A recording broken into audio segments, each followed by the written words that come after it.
Logic games, for those who aren't aware, this is the shortest section of the exam, by the way, only 22 to 24 questions. It's the most perfectible section of the exam because it's really the most mathematical. I've laid out some details about it here. One thing I want to call your attention to, though, is that the average of 8 minutes and 45 seconds per game, that is simply an average.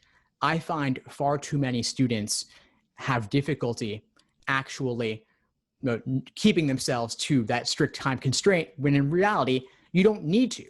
Not all games are of equal difficulty. Some games, ideally, should be only 5 to 6 minutes long, meaning you should get it done in 5 to 6 minutes. I know it might sound crazy, but it actually is possible. Some games, like the famous CDs game featured in Legally Blonde with the used and new CDs in the different genres, that game, 12 minutes, I would think is totally reasonable on seeing it for the first time. The key is to drill these games, to drill them by type, and then to drill yourself even just in terms of full-length timed sections. And I agree with some of the comments in the chat. I think this is the most fun section. For me, I hated it at first because I was not a mathematical person.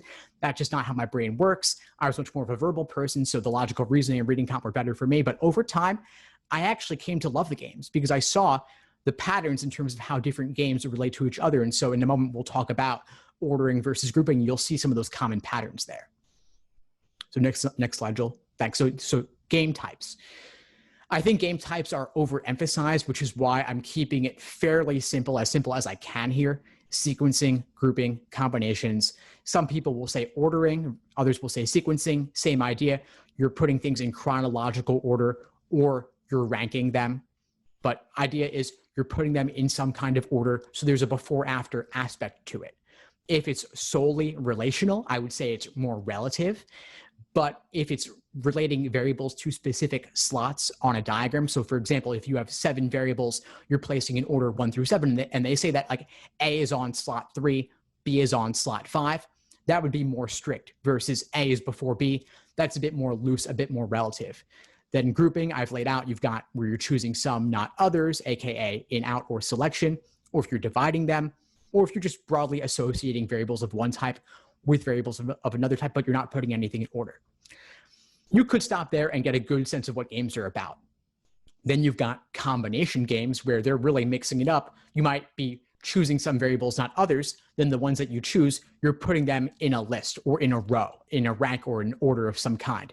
That gets a bit more complicated. And then, of course, you've also got what I call curveball or weird logic games where they're not even really related to each other. They're just different in some way. And many recent exams, those in the prep tests numbered in the 70s and the 80s, you've got plenty of those.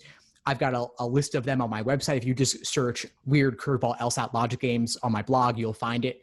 And I've listed every logic game from 1 to 80 that has something weird going on about it. And so once you've mastered the sequencing, the grouping, the combinations, and you really want to perfect games, which I recommend, I would say work on the curveballs.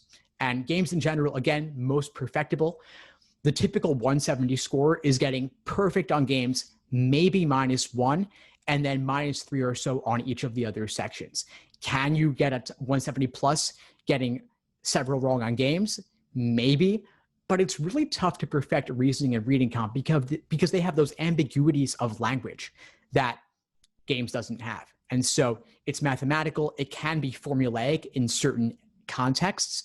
And when you get that formula, when you see the relationships, it really does unlock itself. And you'll kind of just know what to do through your subconscious in a way, through your intuition, through having done so many games up to that point.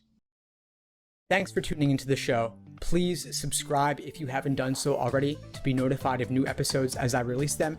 And feel free to reach out if you need anything at all as you move forward with your prep. I'm happy to help however I can. In the meantime, I'll wish you all the best and take care.